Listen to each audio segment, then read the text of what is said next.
जहां आजमगढ़ से चुनाव लड़ सकते हैं निरहुआ, भाजपा उम्मीदवार भी हो सकते हैं। निरहुआ ने चुनाव लड़ने से जुड़ा पोस्टर जारी किया है।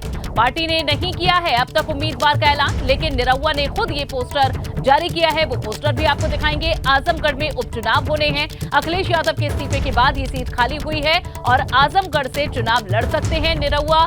ऐसी आशंका है, जहां ऐसी उम्मीद की जा रही है भाजपा उम्मीदवार वे हो सकते हैं। हालांकि पार्टी की ओर से अभी किसी का नाम आगे नहीं किया गया है, लेकिन निरहुआ ने चुनाव लड़ने से जुड़ा हुआ पोस्टर जारी किया है। एक ट्वीट निरहुआ ने किया है और ये देखिए, उन्होंने लिखा है कि जाति धर्म को लेकर उन्होंने एक ट्वीट किया है और इसी से ही अब उम्मीद जताई जा रही है कि वे कैंडिडेट हो सकते हैं भाजपा के। आजमगढ़ सीट से आजमगढ़ में उपचुनाव होना है। 2 सीटें खाली हुई हैं, आजमगढ़ की और रामपुर की, और ये ट्वीट उन्होंने किया है जहां आजमगढ़ से वे चुनाव लड़ सकते हैं, ऐसी उम्मीद की जा रही है।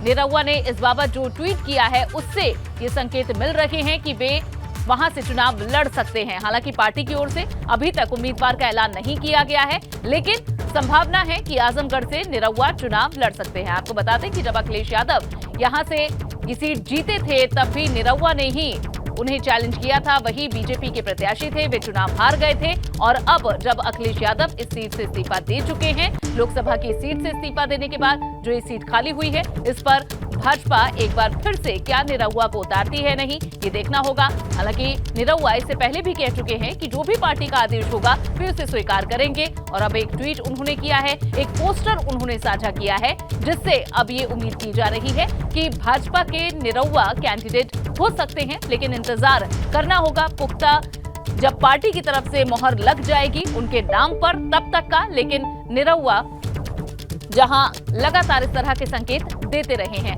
और अनुभव हमारे संवाददाता ज्यादा जानकारी देंगे, हमारे साथ जुड़ चुके हैं। अनुभव, बताएं कि इससे पहले भी एबीपी गंगा ने उनसे सवाल पूछा था कि क्या आप इस सीट से चुनाव लड़ रहे हैं, तब उन्होंने कहा कि पार्टी का जो फैसला होगा उसी को वे स्वीकार करेंगे। और अब उन्होंने एक ट्वीट भी किया है जिससे लग रहा है कि शायद वही कैंडिडेट हो सकते हैं। तो क्या अभी तक संभावना है और पार्टी क्या विचार कर रही है?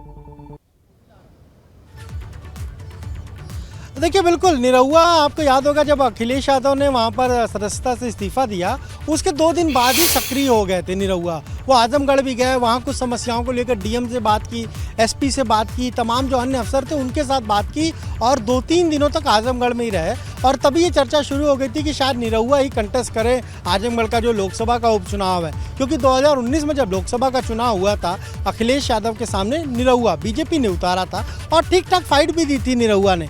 लेकिन अब जब अखिलेश यादव ने रिजाइन किया और फिर उपचुनाव की तारीखों का ऐलान हो गया, नामांकन तो 30 तारीख से शुरू हो चुका है, आज 4 दिन, चौथा दिन है अगर हम कहें।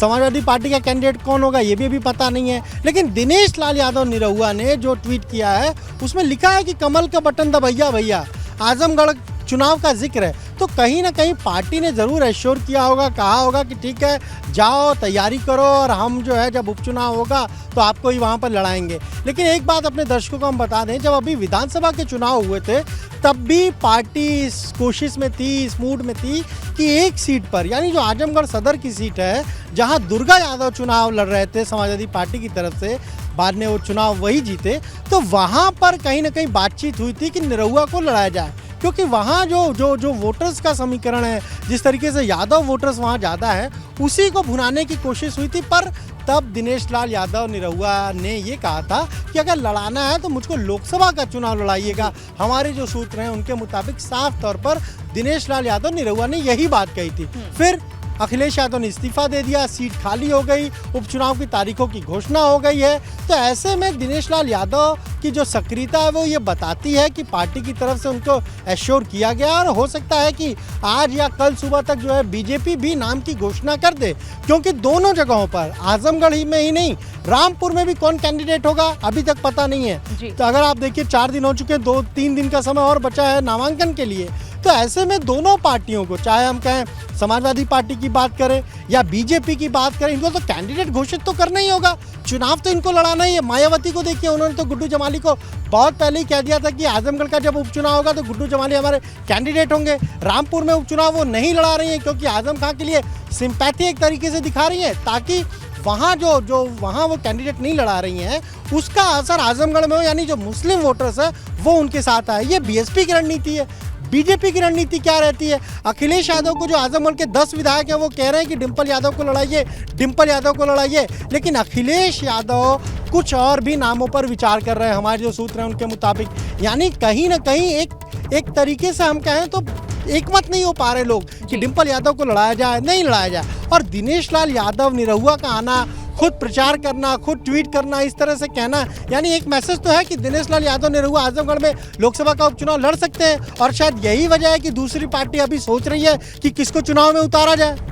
जी, तो पहले ही अपनी दावेदारी पेश करने से फायदा क्या लग रहा है भाजपा को इसका होगा? क्योंकि ये आप बिल्कुल बात सही कह रहे हैं, भाजपा की शैली ऐसी है कि बिना भाजपा के या पार्टी के हरी झंडे के कोई भी अपने इस तरह से अपनी उम्मीदवारी पेश नहीं कर सकता है या अपनी आवाज नहीं उठाता इस तरह पब्लिक फोरम पर। तो हो सकता है कि पार्टी की तरफ से सकारात्मक संकेत मिले हों, लेकिन अनुभव, क्या पहले से पहले मैदान में उतर जाने से क्या फायदा मिलेगा निरहुआ को या फिर भाजपा को इसका?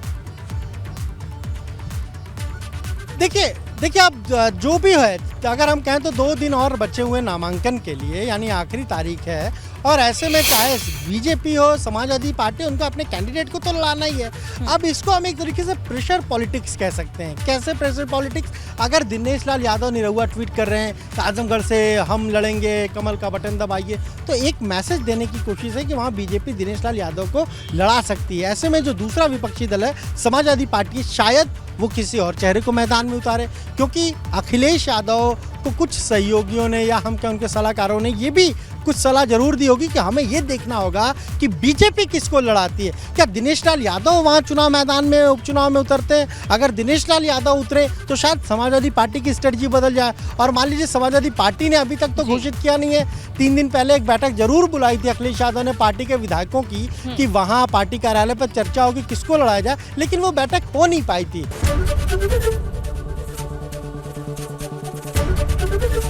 एबीपी गंगा, खबर आपकी, जुबान आपकी।